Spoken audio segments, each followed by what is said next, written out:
Okay, isang mapagpalang araw po muli sa inyo lahat mga kababayan. Welcome. Kamusta kayo ha? At sana po kayo ay nasa mabuting kalagayan. Okay? Ito po ha mga kababayan, ang ating topic for today is napakaganda sapagkat ito po ha, i-share ko sa inyo ang aking personal na buhay. Personal na desisyon sa buhay. Ang aking experience. Ito po yung naisip ko sapagkat ako ay na-inspire ng interpolation nitong si Senador Marcolita at nitong si Senador Soto. Ito po ay may kinalaman sa privilege speech ni Senador Soto na patungkol sa kanyang naging advocacy laban sa droga. Nagsimula daw itong kanyang advocacy noong siya ay Vice Mayor pala ng Quezon City. That was 1982 o 1984 ha. Okay? So ngayon mga kababayan, ako naisip ko kasi nga kung meron man po isang tao na pwedeng mag-share para ma-inspire ang karamihan, ako yon. Sapagkat ako mismo ginawa ko yan sa aking buhay, sa aking sarili. Okay? Ako kasi mga kababayan, probinsyano ako. Ako po ay taga-Capiz. Taga-Capiz po ako.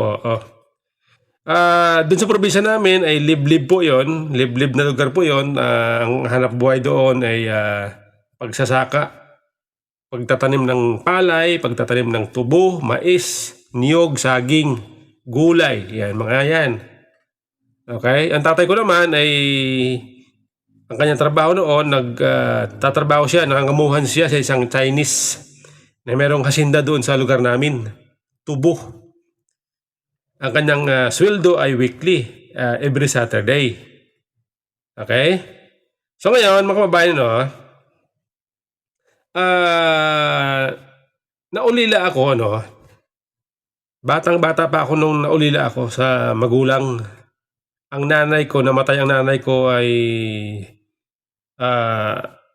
I think nasa 2 years old ako. Kasi nagkasakit yung nanay ko, nagkasakit po siya sa baga, tuberculosis. Siyempre mahirap kami, walang pantustos, kaya hindi po siya naipagamot. Namatay siya. Ako yung pinaka-youngest sa aming magkakapatid, Ngayon, itong tatay ko, palibasa siya ay lasinggo, barkada, sigarilyo. Pag sweldo niyan, sa 3 ng hapon, pupunta ng bayan, kasama ang barkada, magiinom sila. Oo. Pagdating sa bahay, siyempre lasing, nandun na. Nandun na yung, siyempre away. Inaaway ang nanay ko, inaaway kami. Mga anak niya. Okay? Siyempre lasing Pag lasing ka kasi, hindi mo alam ang ginagawa mo.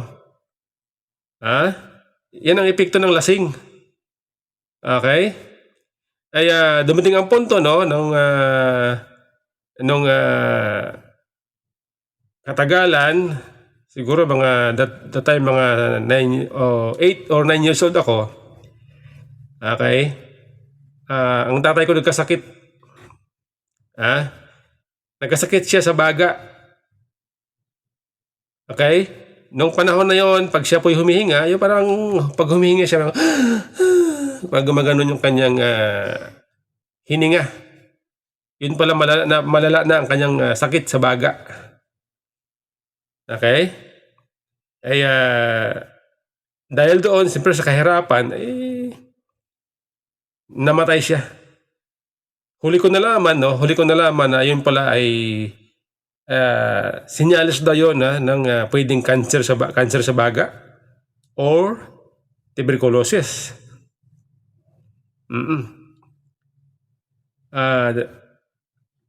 Ngayon, dahil wala akong magulang, mga kapatid ko, nagsipuntahan sa Maynila dito.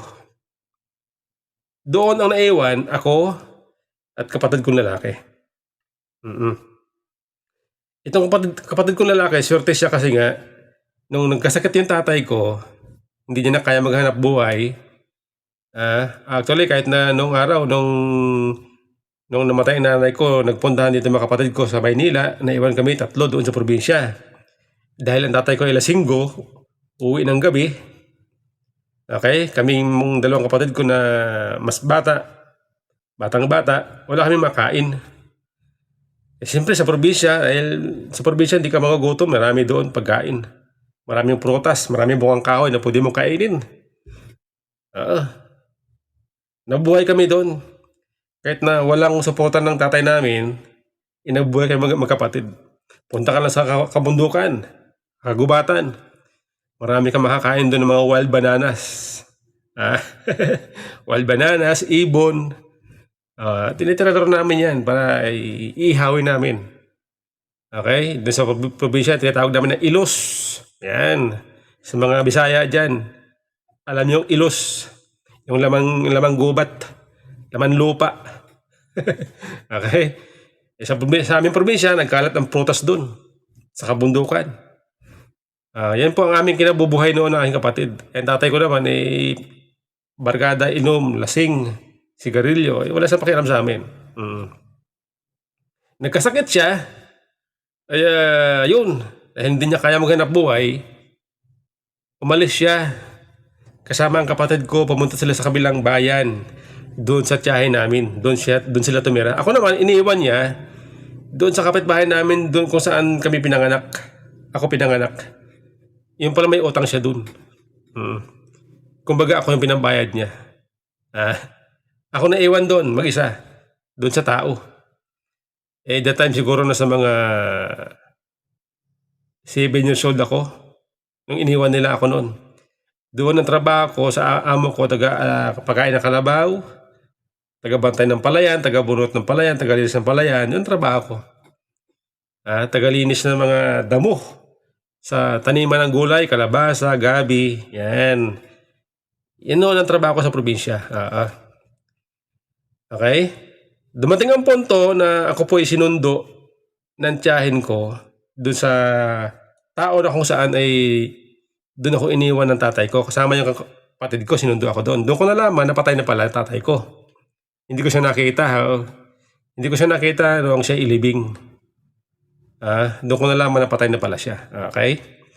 So, nung sinundo ako ng tiyahin ko, mama ko, doon sa tiyahin ko, magkasama kami magkapatid ng kuya ko. Okay? So, doon sa tiyahin ko, doon ako nagkaroon ng pagkakataon na mag-aral. The time, nag-aral ako 13 years old na ako 13 years old na, matanda na ako. Nag-grade 1 ako, 13 years old na. Saan pa kayo, Kumaga, gurangis.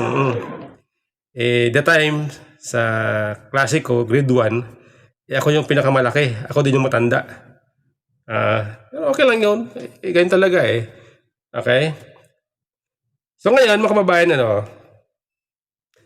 habang ako nagkakaisip, siyempre, nagmamature, unti-unti ko na realize na ako ay walang magulang. Okay? Dahil ako ay walang magulang, alam ko na darating ang panahon, ay papasanin ko ang responsibilidad ng magulang ko, papasanin ko. Alam ko yun, unti-unti ko na-realize. Nagmamature ako habang lumalaki, nagkakaedad, nagmamature ako. Nagmamature din ang isip ko. At lumilinaw sa akin ang aking responsibilidad na haharapin. Dahil walang magulang na tutulong, walang magulang na mag-aalaga sa akin. So ganito yan, mga kababayan,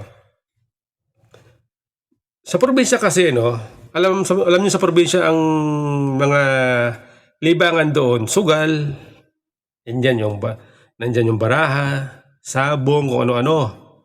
Yan, lasing, paglalasing, sigarilyo, barkada, yan yung mga libangan noon. Nung araw, wala pa yung drugs wala pa yung drugs. Nung bandang huli, may mga, marijuana, ganyan. Pero yung mga drugs na yan, mga shabu-shabu, wala pa yan noon. Hindi pa yan uso noon. Okay? Ito, mga kababayan, habang ako nagkakaisip, nagmamature ako, na-realize ko, na alam ko na wala akong magulang, walang susuporta sa akin. Okay? Ngayon, sabi ko, papaano ko haharapin ang aking kinabukasan? Paano ko haharapin ang aking kinabukasan? Okay? Ngayon, siyempre, that time, siguro nasa mga 15 years old na ako, ay na-realize ko na walang ibang susuporta sa akin kundi ako. Sarili ko mismo.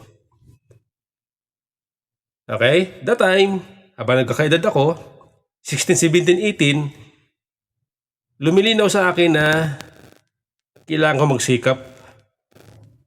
Natuto akong mangarap sa buhay. Sabi ko that time, ay darating ang panahon, aahon din ako sa buhay. Ganyan noon. Elementary pa lang ako siguro nasa mga grade 5. Grade 5. That time nasa mga na ako noon 17 yata, 17. Hindi ako nagkakamali. Ngayon, mga kababayan, dahil nga sa amin, sa probinsya namin, ang libangan doon, sugal, inom, sigarilyo, barkada, doon ko na-realize, dahil nga sa experience ko sa tatay ko, inaisip ko na ang sugal, walang maidudulot na mabuti. Sa sugal, walang panalo. Pag ang sugal ay pinasok mo, sisirain ang buhay mo. Imagine nyo sa murang edad, naisip ko na yan. Sugal, walang mangyayari dyan. Yung pag-iinom, paglalasing, lalo. Dahil nga nakita ko sa tatay ko, ang resulta ng paglalasing, ang epekto ng kapaglasing, ang epekto sa utak ng tao, sa sarili, sa katawan ng tao, nakita ko, na parang baliw. Naisip ko na walang mangyayari kung ang papasukin mo ay ang paglalasing. Dahil paglasing ka, hindi mo alam ang ginagawa mo, makakasakit ka, aawayin mo yung pamilya mo, aawayin mo yung asawa mo. Yan po ang naisip ko noon Unti-unti yan lumilinaw sa akin, mga kababayan. O barkada. Okay, barkada. Maubos yung oras mo. Dahil nga sa barkada, sama-sama kayo kung saan sila, doon ka. Maubos yung oras mo sa barkada. Okay? Sigarilyo. Magyuyusi ka. Sa halip yung pambili mo ng yusi, ipunin mo, darating ang panahon, lalaki yan. Ganyan noon ang naisip ko. Ganyan noon ang pumapasok sa isip ko. Dahil dyan, naisip ko ay walang may idudulot na mabuti sa akin ang ganitong mga gawain sa buhay. Okay? Ganyan po. Ako noon mag-isip. Sa murang edad. Sa murang edad, mga kababayan.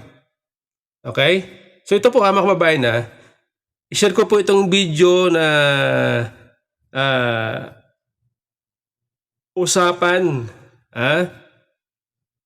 ni Marcolita at ni Soto doon sa Senate. Napakaganda po ito sapagkat mahalaga po ito dahil nga sa ating bansa ngayon ay issue ang laganap na droga. Krimen dahil sa droga. Ito po, pakinggan po ninyo mga kababayan. Mr. Sponsor, kung sana po ay makakapagtanong po ng ilang bagay sa inyo pong privilege speech na binitawan sa hapong ito. Certainly, Mr. President, with pleasure. Mr. President, unang-una po ay pinasasalamatan ko ang ating Senate President sa paglalahad niya ng kanyang makulay na kasaysayan kung paano po pinasimulan ang kanyang inisyatibo para makatulong po sa pagsugpo ng droga sa ating bansa. Napaka-importante po talaga na ito po ay diretsahang mabaka po ng ating pamahalaan para sa ganun ito po ay mapuksa sa lalong madaling panahon. Ngunit kagaya po ng paghahalimbawa na ginawa ng ating Senate President, para pong maski po siya'y nalulungkot sapagkat nung siya po ay nagsimula niyan, siya po ay Vice Mayor po ng Quezon City. Pwede po bang maitanong, Mr. President, kung anong taon po yun? 1988, Your Honor, Ngayon po, January 18, 1988 were the elections. I was sworn in as Vice Mayor, if I recall it right, February 2 of 1988. ngayon po, Mr. President, tayo po ay 2026 na at kayo po ay Senate President na po. Mga ilang taon po yung pagitan mula nung kayo'y maging Vice Mayor at ngayon po ay isa ng Pangulo ng ating Senado. 37 years, if my mathematics is still working, Mr. President. So, Ginoong Pangulo, sa halos 40 taong pakikipagbaka natin sa droga, na ngayon ay nalaman nating isa pa lang ating gagalang-galang na Senate President ang nagpasimula nito. Ngunit sa kanya pong paglalahad ay may halo pong kalungkutan dahil sa kanya pong paglalarawan kanina, kahit na po hulihin natin lahat ang mga puser at ang mga gumagamit nito, at kahit sakasakali na meron po tayong magagawang kaparaanan na sila ay ilagay lahat sa isang isla. At meron po tayong karapatan at kakayahan na pasabugin ang isla na yon. Siguro po iniisip po ng ating Pangulo, Mr. President, na sa kanya pong frustration talagang, kumbisan nga po, mahalos maiisip nyo na po yun eh. Dahil siguro sa kagustuhan niyang mapuksa ka agad, bobombahin na lang niya. Pagalimbawa po natin, Mr. President, nakahanap siya ng isang napakabagsik na bomba. Talaga pong walang natirang isamang kaluluwa. Namatay po lahat, Mr. President. Pero sabi niya, hindi pa rin po sapat yun eh. Hanggat meron tayong lilitaw ng mga kababayan, sabi po niya, na dependent sa droga, mananatili pong magkakaroon tayo ng problema. Tama po ba yung aking pagkakarinig, Mr. President? Tama po yun, bagamat pagdating po doon sa issue ng human rights, yung akin po ay theoretical lang, na kapag kahit ubusin mo lahat ng puser sa Pilipinas, in a way, kung ika ngay may mong pasabugin sa isang lugar at mawala sila lahat, theoretical lang naman yun. Alam ko po yun, Mr. Ika nga ganun pa rin, magkakaroon pa rin ng hahanap pa rin po sila kung meron kang drug dependent. Kaya nga ho, ang totoo po niyan, kapag naksawata natin ang drug dependency, ang bigat nga, mas mabigat sa akin yung prevention and rehabilitation kaysa sa enforcement and prosecution kung tutuusin eh. Sapagkat kapag napigil mo lahat ang drug dependent sa Pilipinas, yung mga bagong 13 years old hindi na magdodroga at yung mga dating drug dependent na inahirehab mo, wala nang bibili. Mr. President, I have said this before, the day we stop buying is the day they stop selling. Wala na magbebenta, Mr. President, dahil walang bibili. Like for example, in this case, dito sa ating ngayon, maglagay ka na isang tambak na cocaine dyan. Kung walang drug dependent dito, walang hihipo nun. Basura yun, Mr. President. That is what I mean. Thank you. Salamat po sa inyong pagpapaliwanag. Yun din po ang pagkakaintindi ko, Mr. President. Kahit na theoretically magagawa po natin yun, ay talaga po palang mahihirapan din tayo. Ito po paglararawan na lang na nakaya nating gawin. Kunwari, totoong lahat na nagawa po natin yun. Mananatili pong maharap po tayo sa problema dahil may babangon po pang mga iba pang mga drug dependents na ang pinagmumulan po nito ay marami pong mga problema sa buhay. Iba't iba pong kalagayan sa buhay. Halimbawa po, Mr. President, sa napakahirap pong kalagayan ng napakarami nating mamamayan ngayon, yung kanilang pong pagkain lang, Mr. President, ngayon po ay halos na doble na po ang presyo ng mga bilihin ngayon. Isama po nyo yung gamot, yung lahat po ng pangangailangan para mabuhay ka lang ng disente. Kaya kung minsan po nagagawa na ng mga tao para malimutan lang ang problema na kanilang kinakaharap sa araw-araw. Lalo pa nga, isama mo po ang kanilang mga anak. Kaya po sila nakakahanap ng paraan para malimutan siguro yung problema. So, kung hindi po natin maayos ang problema nating pang-ekonomiko, socio-economic problems, yun po talaga ang kausa. Yan po yung pinagmumulan ng problema kung bakit lumalala at lalong nagiging mahirap para bakahin natin ang problema ng droga. Sa makatwid, Mr. President, hindi lamang po yung actual na paghuli sa mga gumagamit ng droga, i-reinforce natin ang mga batas, i-prosecute natin, i-rehabilitate. Kinakailangan po nating puntahan yung pinagmumulan muna ng problema kung bakit nagkakaroon ng mga taong sa pilitang gumagamit ng droga. Sa makatwid, lalong mas malaki po yung problema ang kinakaharap natin. Hanggat hindi po natin na isasaayos ang napakaraming problemang bumabalot sa ating bansa, mananatili po na magkakaroon at lalo pa pong magkakaroon at dadami pa ang mga taong maghahanap ng pansamantalang pagtatakip ng kanilang problema. Yan nga ay sa pamamagitan ng paggamit ng droga. Tama po ba ang aking assumption, Mr. President? Yes, Mr. President, maraming salamat po. Maganda yung napunto ninyo sapagkat you are absolutely right. But hayaan niyo pong dagdagan ko. Ano? At hindi lang yung ikang escape ang pinag-uusapan dito. As a matter of fact, thank you for reminding me because if I am asked, may mga drug dependent hanggang ngayon, drug dependent pa rin kahit ubos na droga. Ano ba problema? Ayan ang tatanong. Ano ba ang pinagsisimulan dyan? Mr. President, I have used an acronym, PEACE, P-E-A-C-E, to describe it. And that encompasses and includes what the distinguished gentleman from Tarlac said, Senator Marcoleta. Tama po yun. Because P stands for peer pressure. Yan po isa sa mga dahilan. Sa eskwela, sa barkadahan, naku, pag hindi ka sumubok, ganito. Isa po yun. Yung E sa peace stands for escape. Yun mismo yung sinasabi ninyo. At yun ang isa sa mga dahilan. Parang escape po yan. Nakala nila, makakatakas sila sa problema nila, makakatakas sila sa kahirapan nila, sa pamamagitan nito. Mali po. Lalong nadodoble ang problema nila. Yung A naman sa peace stands for availability. Napakalaki hong negosyo nito.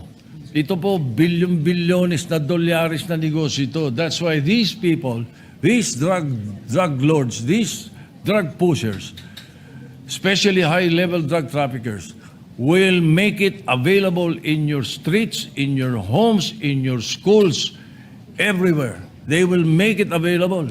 At kukumbinsin kayo na sububok at malulung dito sapagkat negosyo po ito. It's a $1 trillion industry in the world. Yun naman pong C sa peace is curiosity. At yun ang pwede nating iwasan doon sa sinasabi kong prevention sa Drug Abuse Resistance Education Program ng mga kabataan. Curiosity po ang simula nung iba. At yun namang E sa peace is emptiness. Kapag walang pagmamahal, pag walang Panginoon sa puso mo, Panginoon, pag walang ang Diyos sa puso mo, iyon na tinatawag nga na emptiness, malamang malulung ka sa ipinagbabawal na gamot. Yun po ang isa sa mga binabanggit ko lagi. Kaya po, salamat at nabanggit nyo yung mga dahilan na yan. At yan hindi madaling harapin, hindi madaling solusyonan. As a matter of fact, it has to be an ongoing fight. It is a war. And I always say, Mr. President, in this war, the best fighting unit against illegal drugs is the family. Kaya po, paulit-ulit ko pong sinasabi po yan. Salamat po. Salamat din po sa karagdagang paliwanag, Mr. President. Talagang yung pressure po talaga. Pressurado siya araw-araw. Walang makain ng anak niya. Walang magamit sa napakarami pong pangangailangan sa buhay. Litong-lito po siya. Talagang pressure po yun. Yung ano na po yung Mr. President? Escape. Akala po niya, makakaiwas siya. Akala po niya, magagawa niya ng paraan, maiwasan niya na lang sapagkat hindi po niya mapunan ang pangangailangan talaga sa araw-araw. So napipilitan siya talagang humanap ng escape. Yung availability. Available po sa kanya yung option na yun dahil yun na lang po kasi ang tanging magagawa niya. Dahil kahit ano pong gawin niya. Sa napakahirap pong kalagayan ng marami nating kababayan, makikita naman po natin ang pinanggagalingan talaga nitong mga droga ay talaga pong yung mahihirap na segment ng ating population. Yung Mr. President, ano na po yun? Curiosity. Akala po niya, curiosity. Baka iniisip niya, tingnan ko nga, baka dito maka-escape nga ako. Ito na lang siguro ang mabuti kong gawin. Hanggang sa yung huli, Mr. President, ano na po yung huli? Emptiness. Emptiness. Walang pagmamahal, walang Panginoon Diyos. Hindi lamang po yun. Empty talaga. Literal pong empty. Walang pagkain, walang gamot, walang pambayad sa napakaraming mga bagay. Talaga pong malululong siya sa droga. Talaga pong hahanapin niya, Mr. President. Wala po siyang choice. Hahanapan po niya yung makakapagbigay sa kanya ng panandaliang siguro escape sa kanyang buhay. Hindi niya kayang harapin lahat. Tao lamang siya. Ito po ang pinanggagalingan ng problema ng droga. Ito lang pong nangyari sa atin ngayon. Very recently, Mr. President. Nung nilimas po ang ating kabangbayan, lalo pong nalugso ang economic condition ng ating bansa. Lalo pong tumaas ngayon ang bilihin. Maski kanino po kayo magtanong ngayon, litong-lito ang ating mamamayan. Kaya alam ko po, lalong dadami na naman ang droga. Nakakalungkot po, nakakatakot. Sana po ay unahin natin sana yung pinagmumulan ng problema ng droga. Ito po yung pangkalahatang kalagayang kabuhayan ng ating bansa. Maraming salamat po, Mr. President. Maraming salamat po sa inyong panahon. Thank you.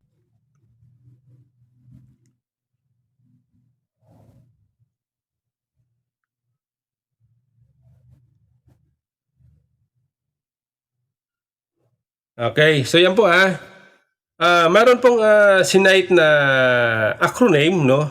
Itong si Senador Soto at ang nabanggit niya ay ang PAACE. PAACE. Kumbaga, kapayapaan.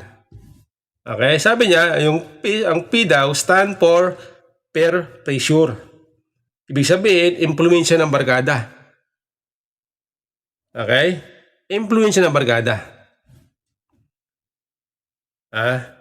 Sa ating pong buhay ngayon, sa mga generation ngayon, napakalaki po ng impluwensya ng barkada. Dahil pag may barkada ka, may bisyo, may bisyo siya, aalukin ka ngayon. Tikman mo to. Kung halimbawa droga yan, isi-share sa'yo. So ikaw ngayon, matututo ka. Matututo kang mag-drugs. Matututo kang mag-inom. Matututo kang mag-nakaw. Kung ano-ano. Dahil sa barkada. Okay? Ngayon, ako mga kababayan, nakarelate ako dyan.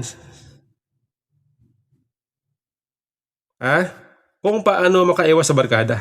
Kung paano makaiwas sa masamang bisyo. Ganito yan mga kabayan, no?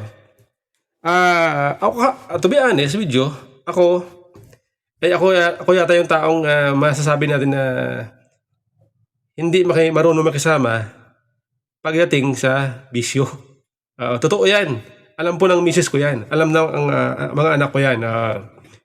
Okay? Siyempre, tayo po may pamilya, may asawa tayo, at yung mga ang asawa natin, ang asawa ko, siyempre, may pamilya yan. Okay? Yung mga kapatid ko, may pamilya yan. May mga kanya-kanya sila pamilya. Okay? Siyempre, may mga kasama din ako sa trabaho. Okay? Pero ako nakaiwas. Bakit? Bakit ako nakaiwas? Kasi nga sa aking patakaran sa buhay, na ang bisyo, ang barkada, walang maidudulot na mabuti. Ang katuwiran ko, ito, halimbawa, may mga pagkakataon na nagsasama-sama kami, mga kapatid. Okay? Pag may mga okasyon, holidays, magkakasama kami. Kaya lang, ang pagkakaiba, ang mga kapatid ko, family, yung mga asawa nila, kwento-kwento, sama-sama. Siyempre sa kanila kasi, hindi kumpleto yung usapan pag walang alak. Ako, palibasa ako, may sariling, sabi nga may sariling mundo, tawag na sa akin, may sariling mundo. Okay lang yon. Basta importante ako alam ko kung ano ang aking iniiwasan. Kung ano ang tama para sa akin. Okay lang sa akin, sabihin nila may sariling mundo. Basta importante alam ko, dahil dyan, hindi ako napapahamak. Okay? Nagiinuman sila. Pintuan dyan. Ako, kausap ko yung mga babae. Kausap ko yung mga kapatid ko. Okay? Hindi ako nakikisali doon sa pintuan ng mga nagiinuman ng mga lalaki. Ang dahilan, ayaw ko ma-influensyahan ang sarili ko. Ang dahilan, ayaw kong ma-influensyahan nila ang sarili ko sa pag-iinom. Matutong uminom.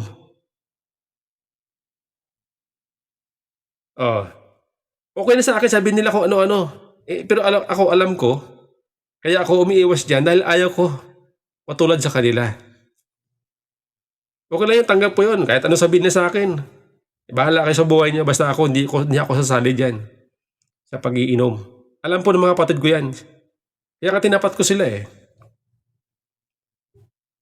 Kasama niyo ako, sabi ko, sa lahat ng bagay, ang hindi niyo ako makakasama pagdating sa ganyan, bisyo, sabi ko. Tinapat ko sila. Alam nila yan. Kaya nga, pag nagsama-sama kami, pag during holidays, occasion, alam na nila yan. Ang hinahanda nila para sa akin ay hindi alak. Pagkain. Diba ito, soft drinks, kali. Ayan, kali. Yan. Yung mga hindi nakakalasing, yung mga red wine, yung mga ganyan. Yan ang iniano sa akin, hinahanda sa akin ng mga kamag-anak ko kapag alam nila na magsasama-sama kami, magkikita-kita kami. Yun. Alam na nila yan hanggang ngayon. Alam nila yan na ganun po ako. Ganun ang katuwiran ko sa buhay. Mahalaga yan, mga kababayan. Mahalaga na malaman mo sa sarili mo na ano ba ang consequence pag ginawa ko ito. Ano ang consequence sa buhay mo pag pinasok mo ito. Mahalaga po na malinaw sa'yo yan. Mahalaga na malinaw sa'yo kung ano ang epekto ng alak sa katawan mo.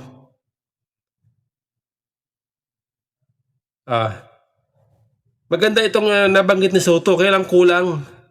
Kulang sa paliwanag. Kaya ako naisip ko na kung meron man magpaliwanag, ako na kasi pagkat ako, malinaw sa akin yan. Kaya nga ako umiiwas. Sa tanda kong ito, ako ay 50 years old na. Never po akong naninigarilyo. Never po akong nag-addict. Never po akong uminom. Never po akong natulog sa bahay ko o sa bahay na hindi ko kasama ang pamilya ko. Magmula na ako nagkapamilya, never po ako natulog sa labas ng bahay.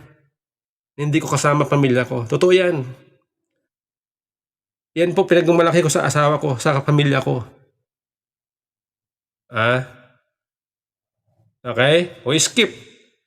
Yung E. Skip. Skip, sabi ni Soto. Kapag alam mo na bisyo yan, drugs yan, alak yan, sigarilyo yan, masama yan, miskip ka na. Umiwas ka na kasi alam mo na walang idudulot na mabuti sa buhay mo yan. Dapat ganun ang mindset natin. Diba? Wala problema dyan. Kahit mag-isa ka sa buhay mo, okay yan. Wala kang problema. Kahit ako, ganun ako eh. Namuhay ako mag-isa. Nung ako'y binata pa, namuhay ako mag-isa. Nag-rent ako ng apartment.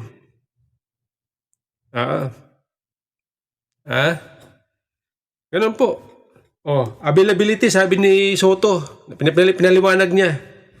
Yun daw ang droga, nagkalat sa lansangan. Sabi niya, alisin mo man yung mga adik, ikulong mo man yung mga adik.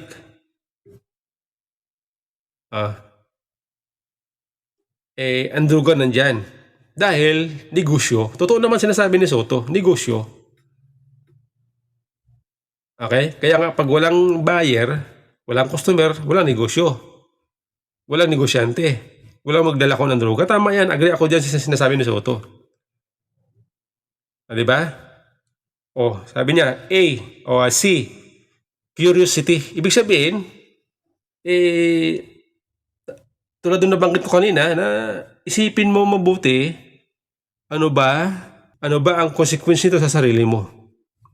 Pag ginawa mo to, pag pinasok mo to, ano ang consequence? Mahalaga po yan mga kababayan para malaman mo na mga bagay na papasukin mo ay hindi nakakabuti para sa'yo. Emptiness. Yung A daw ay emptiness. Nabanggit niya,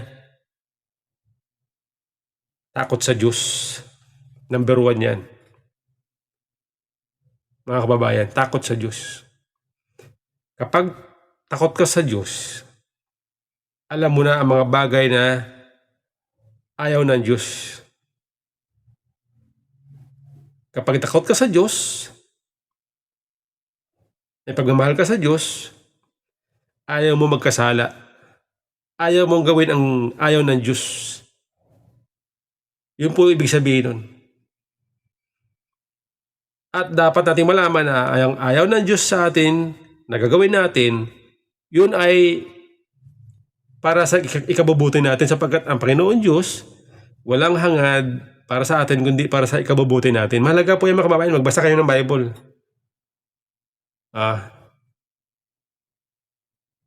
Okay? Mahalaga po yan. Anong ibig sabihin, mga kababayan, no? Dapat sa ating sarili, bago tayo magdesisyon sa mga bagay-bagay,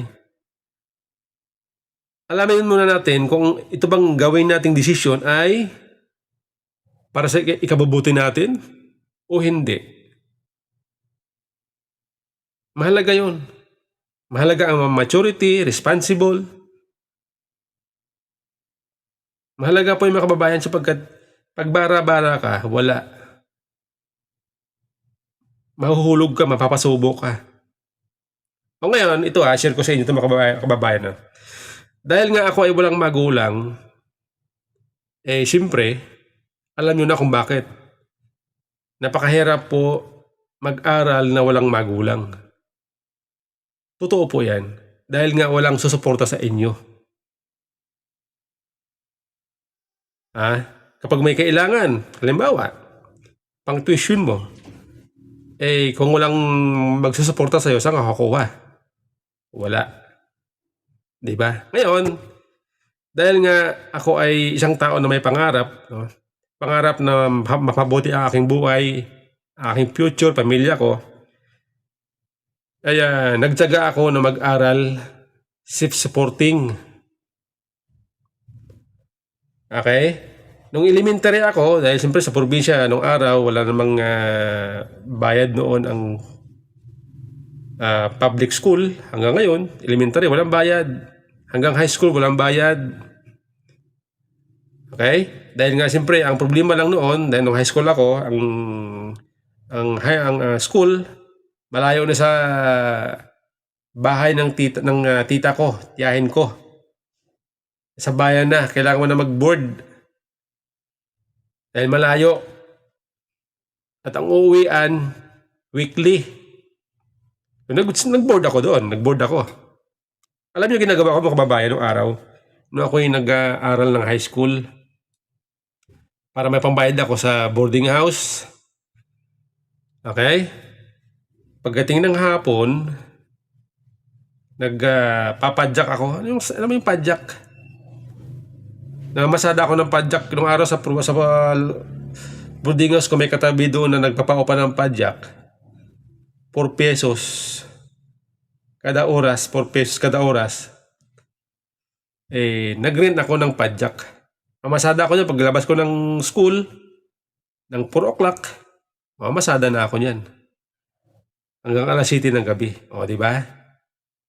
O, di meron akong baon, meron akong budget. Pag Sabado-Linggo, mas maganda kasi nga pag Sabado-Linggo ay whole day. Pag Linggo, araw ng tinda sa amin, hindi maraming tao doon, kumikita ako ng kahit paano malaki-laki. Yun ang ginagawa ko. Kung minsan naman, pag hindi available yung padyak, naunahan ako, palibasado sa amin sa lugar ng tiyahin ko, area din ng mga ng sakahan, may bundok, tabing sapa. Ang ginagawa ko, namimitas ako ng dahon sili, bungang sili, puso, kangkong, ulitis, alugbati. Doon sa amin sa probinsya, nagkalat lang yung mga ganyan. Nagkalat lang yan. Namimitas ako, bibinta ko sa palengke pag linggo. Di ba? Ganun po. Habang sa nakatapos ako ng high school, at swerte naman nung third year high school ako, yung kapatid ko babae na sa Maynila, umuwi siya. Kaya bakasyon sa haba ng panahon. Halos 15 years na hindi kami nagkita-kita. Umuwi siya. Dinalaw niya kami. Doon na nalaman na nung nag-aaral ako, kahit paano, buwan-buwan pinapadala niya ako ng allowance na 250 pesos. Isang buwan yun. Budget ko na yun. Pagdating noon ng allowance ko na 250 pesos, ibibili ko na yun na bigas. Ulam. Yung ulam na binibili ko, tuyo. Good for 1 month. Di ba? Good for 1 month yun. Ang problema lang, nalaman ng pinsan ko, sabi sa akin, ang aking daw konsumo, tuyo, utak ko tuyo din. Di ba? Minaliit ako kahit paano naman, nung araw, nung akong high school elementary, mayroon akong honor. Siyempre nagsisikap ka Kahit na walang magulang, nagsisikap ako. Alam po ng mga kapatid ko yan. Okay? Husgahan ako ng pinsan ko ng ganun. Sinagot ko siya. Sabi ko sa kanya, ginagawa ko to, pagditiis, para sa sarili ko, sabi ko. Sinagot ko siya. Yun na sinabi ko. Wala na akong dinagdag na iba pa. Pinaliwanag ko kung bakit ganun ang ginagawa kong pagtitiis. Walang-wala ka Kailangan mo magtiis, siyempre. Diba? Sa awa ng Diyos, nag-graduate ako na Walang magulang. Okay? Ito na, mga kababayan. Siyempre, ako ay may pangarap, no? Gusto ko magtapos ng pag-aaral. Ngayon, nag-isip ako ano ang dapat kong gawin. Dahil nga wala namang tutulong sa akin, ang mga kapatid ko may mga pamilya na. So wala akong asahan na suporta. Wala akong asahan na susuport sa akin. Wala. Pumunta ako Maynila. Galing probinsya, punta ako Maynila. Pagdating doon sa Maynila, nag-apply akong trabaho dito. Noong araw. That was 1992 o 1994. 1994. Ang mahirap dito dahil kasi probinsyano ka, tapos high school graduate ka lang, ang hirap makahanap ng trabaho. Either pasukin mo ay construction, driver, o ano-ano. Noong mga panahon na, hindi na ako marunong mag-drive eh. Okay? Tapos, ito pa. Kaya dahil nga ang hirap ng competition, mag-apply ka sa kumpanya, hanapan ka ng degree. Okay, hanapan ka ng degree.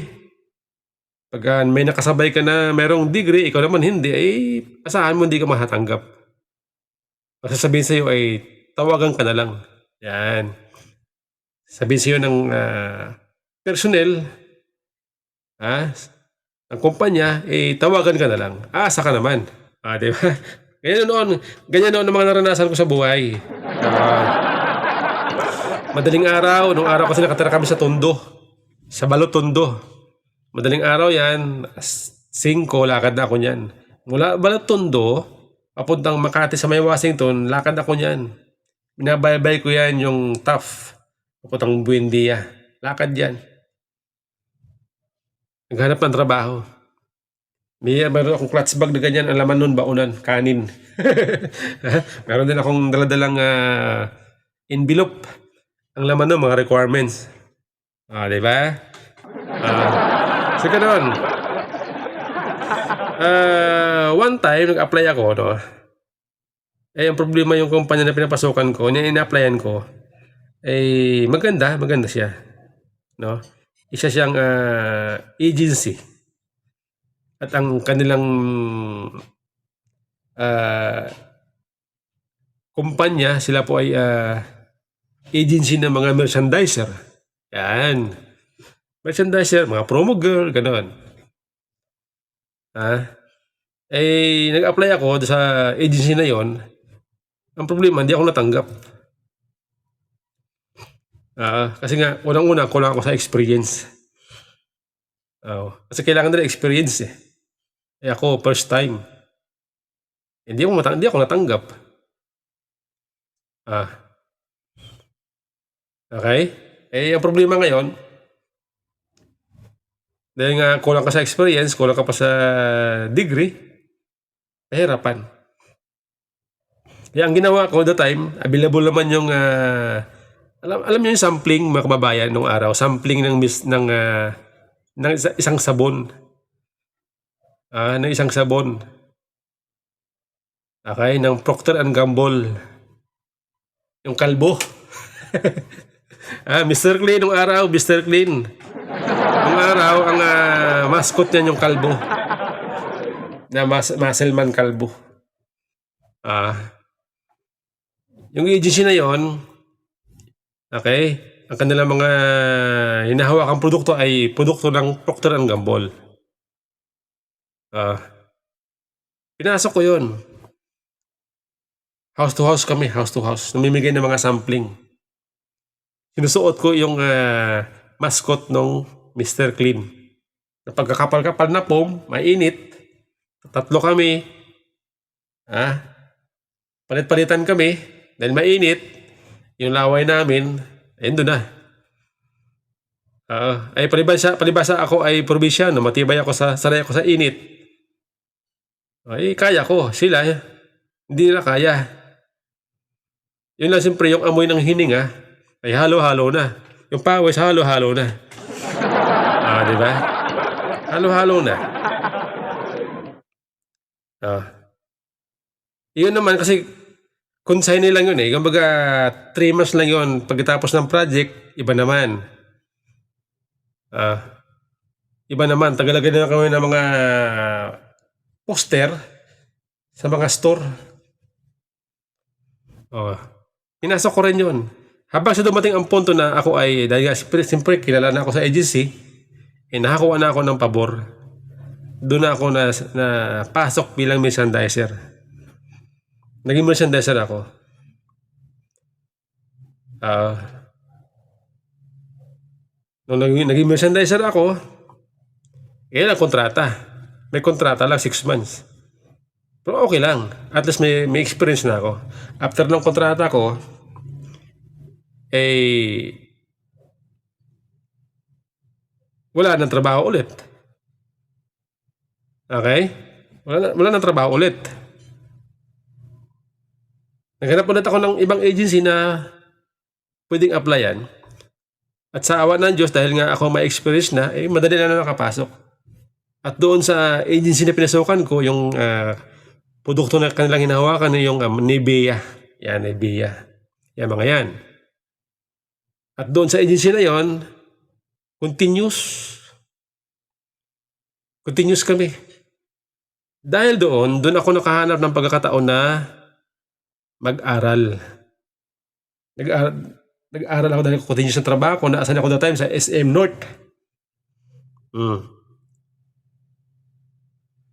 After 1 year na nasa kumpanya ako, nagpaalam ako sa boss ko na mag-aral. Pinayagan ako. Sa katunayan, ang boss ko natuwa pa sa akin. Kasi nga, sa buong buhay niya bilang supervisor, ako lang yung naging tao niya na nagkaroon ng pangarap na gano'n. Natuwa yung boss ko. Nung una nga, akala ko magagalit sa akin, baka tanggalin ako eh. Naawa pa siya. Nag-aral ako. Mula first year, second year, third year, nung fourth year na, doon na. Napakahirap. Third year, ramdam ko na yung hirap eh. Dahil nga, lahat ng titiisin mo. Kung yung mga kaklase ko, pag during break time, bababa sila, kakain doon sa mga kainan, sarap na pagkain ako. Sabaw lang, noodles lang. Ayos na. Dumating ang punto, ang poacher na ako, siguro mga 4 months na lang, 3 months, nag-graduate na ako. Nagkasakit pa ako. Dahil nga, natutuyan ng pawis, kulang sa tulog, pagod, halo-halo na, overfatigue. Nagkasakit ako ng pneumonia. Ubo. Pinabayaan ko. Habang sa lumala, dumating ang punto na namayat na ako, butot-balat na lang ako. Nagsumukan ako ng dugo, pasensya na sa kumakain, Nagsumukan ako ng dugo, ayun na. Nagpa-doktor na ako sa Jose Reyes. Ang problema pa, dating sa doktor, sabi sa akin ng doktor, in-x-ray ako. Positive. Ang sabi sa akin, kailangan magpahinga ng 8 months. Kain, tulog, gamot. Paano ngayon pag-aaral ko? Yun yung time na ako umiyak. Yun yung time na ako ay nasisi ko ang Diyos. Mga kababayan, no? Yung time na yun. Kasi nagsikap ka, nagpakahirap ka tapos mamamatay ka rin lang pala. Di ba? Inisip ko all the time, mga kababayan, kung susundin ko ang advice ng doktor na magpahinga, kain tulog lang, wala ibang gawin, kain tulog lang, paano yung pag-aaral ko ngayon? 3 buwan nang graduate na ako eh. Sayang naman, sabi ko. Ang nangyari, hindi ko sinunod ang advice ng doktor na magpahinga. Sa halip, ang ginawa ko, tuloy ang trabaho ko, tuloy ang pag-aaral ko, naggagamot ako. Yun ang ginawa ko. At sa awan ng Diyos, sa loob ng 3 buwan, kahit paano naramdaman ko yung progress sa katawan ko, yung gamot, epekto ng gamot, unti-unti ako ay yung naramdaman ko na ubo, nawala, tapos yung katawan ko medyo bumabalik. Ngayon, Pagka-graduate ko, doon ako nag-resign, doon ako nagpahinga. Yun na yun.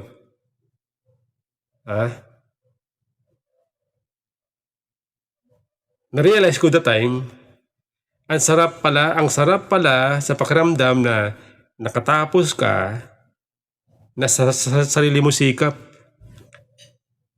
na ipagmalaki mo ang sarili mo. Ang problema lang, mga kababae kayo ito, dahil nga sa ganun na-experience kong ganyan, naging mayabang din ako. Naging mayabang ako. Honestly, naging mayabang ako. To the point na pag meron akong nakitang ibang tao na, yan lang ang ano mo. Suko ka na. Ako nga, ganito. Ako nga, ganito. Kinaya ko. Ikaw, ganun lang. Ibig sabihin, kayabangan yun eh. Na-realize ko ba na huli, kayabangan pala yun. Pagmamalaki sa iba. Sa halip pala dapat i-encourage ko, minaliit ko. Na-realize ko naman bandang huli. Kaya diyan sa mga kababayan, no, na kapag kayo ay nakaranas ng hirap at challenges sa buhay, huwag kayong sumuko. Sa halip, ang gawin nyo, maghanap kayo ng paraan, mag-isip kayo. Huwag yung daanin sa paglalasing, huwag yung daanin sa pagdudroga. Dahil ang iniisip niyo, magdruga ka dahil problematic ka. Magdruga ka para makalimutan mo. Maglasing ka para makalimutan mo.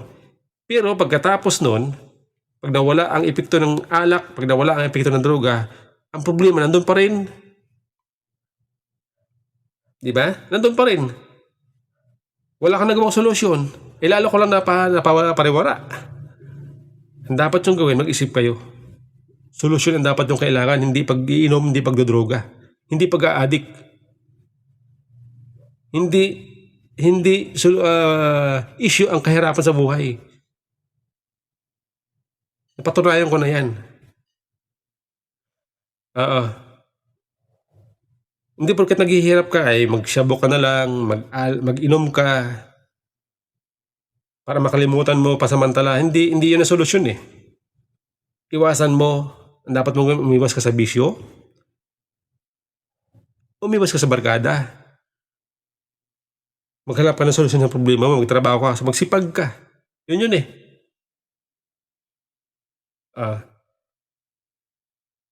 Kaya nga ako lagi ko pinagmalaki sa misis ko. Kahit na ganito lang ako, may pagmalaki ko sa sarili ko yung hindi ako nagiinom, hindi ako nagbabarkada, never ako natulog, hindi ko kasama ang pamilya ko.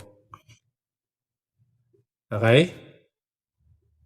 Kaya inuulit ko mga kababayan na ang problema ngayon, no, sa ating bayan, number 1 ang droga. Sabi ni Soto, emptiness, nabanggit niya ang Panginoon Diyos sa ating buhay. Totoo yan. Kapag may takot ka sa Diyos, hindi ka gagawa ng ayaw ng Diyos.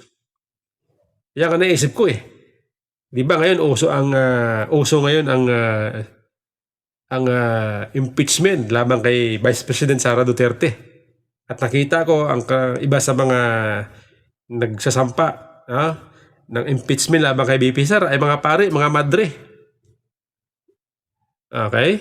Kaya sabi ko, sa halip dapat na itong mga pare at madring ito ay sa halip na makisali sa politika, dapat ang pukusan nila ang kanilang mga membro. Turuan nila na magkaroon ng pagmamahal sa Diyos. Turuan nila matakot sa Diyos ang kanilang membro. Para, kapag may takot sa Diyos ang tao, iiwas yan sa bisyo, iiwas sa barkada, iiwas sa inom, iiwas sa paggawa ng krimen. Yun po yan, mga kababayan.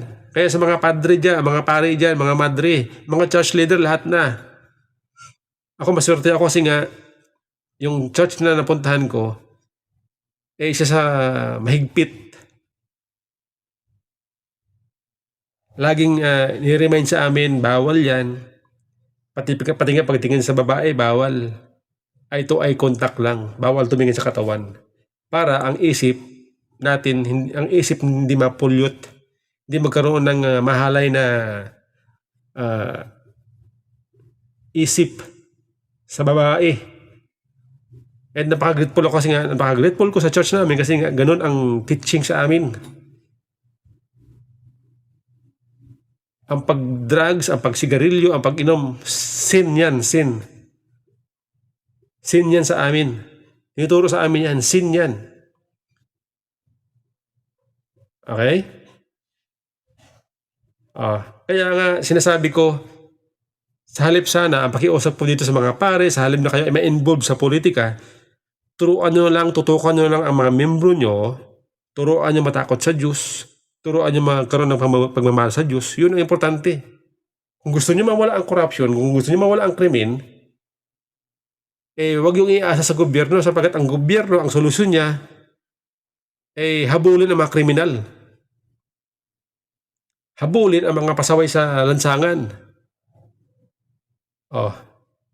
Ngayon, kayo mga pare, ang responsibilidad nyo, turuan ng magandang ugali, takot sa Diyos ang miyembro nyo. Diba? Yun dapat yun. Yun dapat mga kababayan.